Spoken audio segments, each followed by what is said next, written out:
Dear delegates, it's a real pleasure for me to address you for this 28th World Port Conference organized by the International Association of Ports and Harbors, Los Angeles, USA.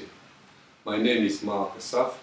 I'm the officer in charge of the Human Resources Development Section, TrainForTrade, of the United Nations Conference on Trade and Development. I will talk to you about the subject on human resources development, the strong link in port performance. My presentation will be articulated around three main chapters. The first one will cover UNCTAD role in maritime and port industry. Then we will look at the UNCTAD Port Training Program, PTP, the core features, and finally we will present some examples of port performances improvements in the networks of this UNCTAD Port Training Program, the success stories. Let me start by giving you the large picture about the United Nations system. UNCTAD that you see on the left part of the screen, the United Nations Conference on Trade and Development, is directly linked to the General Assembly in New York. It's part of the programs and funds as UNDP that you're probably familiar with. There are other UN entities that you probably know to the work in the maritime sectors, and they're part of the specialized agencies. They are the International Maritime Organization, the International Labour Organization, also based in Geneva. You have also the World Trade Organization, and for which the subject on trade facilitation is probably dear to you. And then you have the World Bank Group and IMF. When we look at UNCTAD, the snapshot, it was established way back in 1964 in Geneva. It is the only UN body that will deal with all aspects related to trade, investment and development. We receive a mandate every 4 years when we organize our conference, hence the name in the UNCTAD. The last one, we got a mandate in Doha, Qatar in 2012. We represent 194 member states with more or less 600 staff that are based in Geneva and covering 350 projects. The regular budget for the functioning of UNCTAD is $70 million, and we have to go out and look for extra funding for all the aspects related to technical assistance. The main goal is to help the developing countries to ensure development gains from trade, investment and finance in order for them to take full advantage of the global economy. We work on three main pillars. The first one is technical assistance, then consensus building and research and policy analysis. You're probably also familiar with the review of maritime transport. That is one of the flagship reports of UNCTAD, published every year in 6 languages. We also have the transport newsletters in English, and then we organize expert meetings or ad hoc expert meetings in Geneva, dealing on various subjects linked to maritime economics. The last one being the one we organized in December 2012 on assessing port performance and indicators.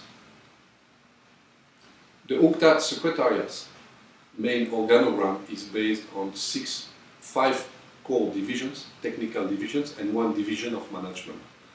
The division on technology and logistics that you see circled in orange is the one where most of the maritime programs are linked. You have the program on ASICUDA, Automated System Customs Data, as well as the UNCTAD Port Training Program that I'm going to explain to you now. The UNCTAD Port Training Program is a program that was built way back in the 1995-96 to support port communities around the world that are in quest for efficient and competitive port management services. This in order for them to increase their trade flows and foster economic development. This is, if you want, the main goal of the program. Now I'm going to describe to you the 7 core features of the port training program. First of all, it's a worldwide network-based structure. Then it's based on the triple P model.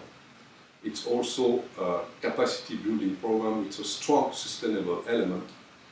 It's a tool for talent management, building the future stars of your company. with a strong element on local ownership and empowerment tool for human resources. It's also based on looking for value-added solutions in the port community and solving them. It's based on a robust methodology for knowledge sharing and ICT development. And finally, the core of it, the high-end course called Modern Port Management. Let's go to the first one, the worldwide network-based structure.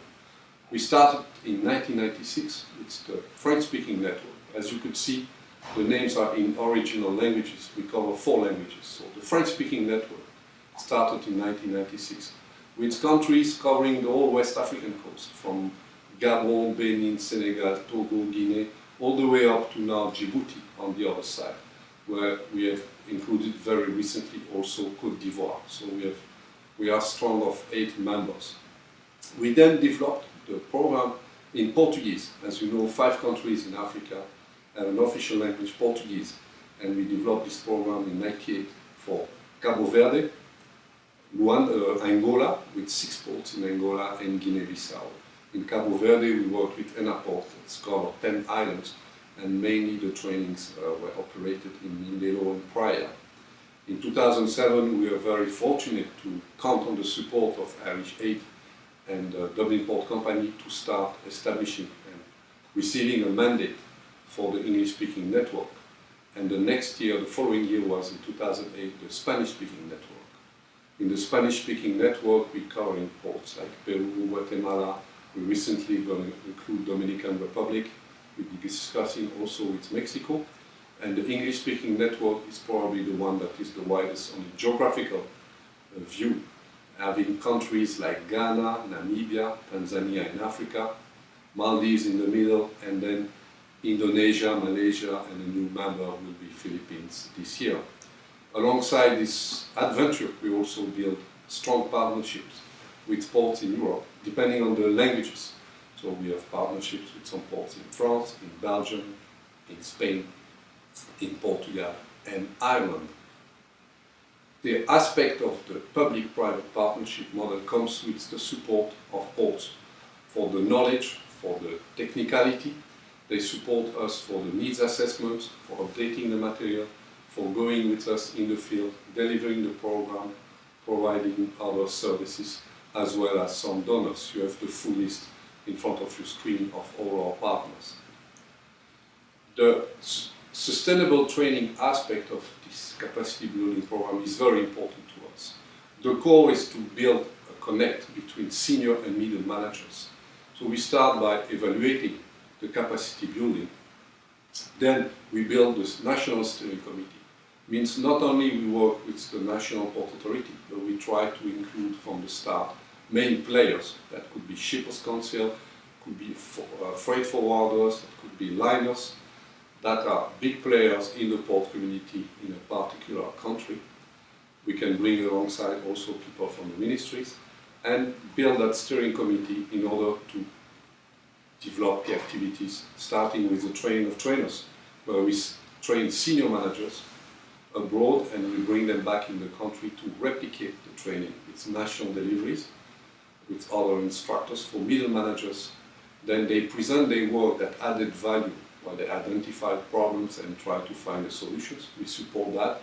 And after we see those stars, those people who have given skills and knowledge, how they move in the company through the human resources strategy and feed back in that system. The target is port authority, port community, ministries, focus on the middle managers, but with the support of senior managers. This commitment is absolutely crucial for the system to work.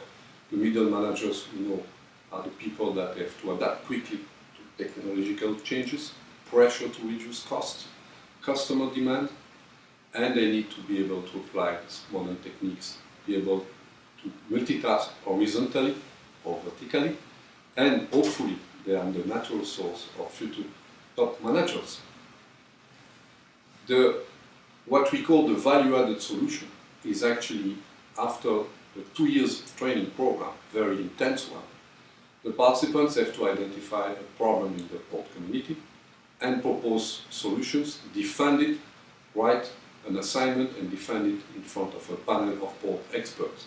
Therefore, they will demonstrate their aptitude by analyzing this problem and defending it. The methodology, we use a very robust methodology called TrainForTrade with 9 phases. They are on your screen. I'm not going to go through them, but what is important to remember that it's when you're talking about a large network, different languages, you need to have a strong base to maintain the quality in this network. We also like to show our ICT advancement tool, and actually me doing this presentation for you to this multimedia system is actually walking the talk, if you want. We like to combine e-learning and face-to-face solutions. We use open source, and this is to bring more flexibility and outreach. But you can only reap the results, the fruits, if you master the system. It has a very strong multiplier effect, and it's good for a network. It can also, when mastered, reduce seriously the costs. The high-end course, the 7 core features of the program, is the modern port management course. As you know, already it exists in 4 languages. It's a very complete set of training material with participants manual, instructors guides for the replication, presentations. We have a very strong open source platform where they can go to chat, forum, downloads, streaming of videos, other functionalities that we introduce over time. Audiovisual programs, group exercises, study case, role plays. We also have tests, so everybody has to go to the test with a passing score, individual one. Reference documentation. We also include in the program a lot of port operation visits that could be in the country or neighbor countries or in the networks, with a lot of exchanges also with instructors showing South-South cooperation in a sense. The course is a very comprehensive course. It's 240 hours in total, 8 modules, the dissertation and certificate. You have here on the screen some elements, the list of the 8 modules, and in a nutshell, it will give you really a broad overview on all the different functions the port manager will have to perform in his life. To be very concrete, I will close with the 3rd element of my presentation on results and impact. So I've selected a few from the network, and this one is work that was done in Indonesia by a participant of Indonesia Port Corporation in Jakarta, Mr. Hari Nugraha, and the subject is port optimization and port performance, and the case special case of Pontianak Port. So he made a thorough analysis to his work and defended, presented, looking at the working hours, the berth throughput, the layout of the port, container crane performance, the workload distribution, the land use optimization, the operational speed increase, the trucks, the gate, and made some proposals, recommendations, in order to first optimize the port capacity before undergoing the decision to develop new ports. This is one of the concrete examples. A second one I selected is the one that was done in Maldives by participants of the Maldives Ports Limited, where his subject was on the study of equipment usage and maintenance in Maldives Ports Limited by Mr. Wahid Soharabil. So on the analysis side, he looked at the maintenance policies for cranes, RTGs, tractor trailers, lift trucks, tugboats. He looked at the integration process with all the related departments, pinpoint the difficulties and the problems, and therefore the need to develop equipment utilization indicators, operating manuals, training, more efficient practices, and introduce preventive and corrective maintenance.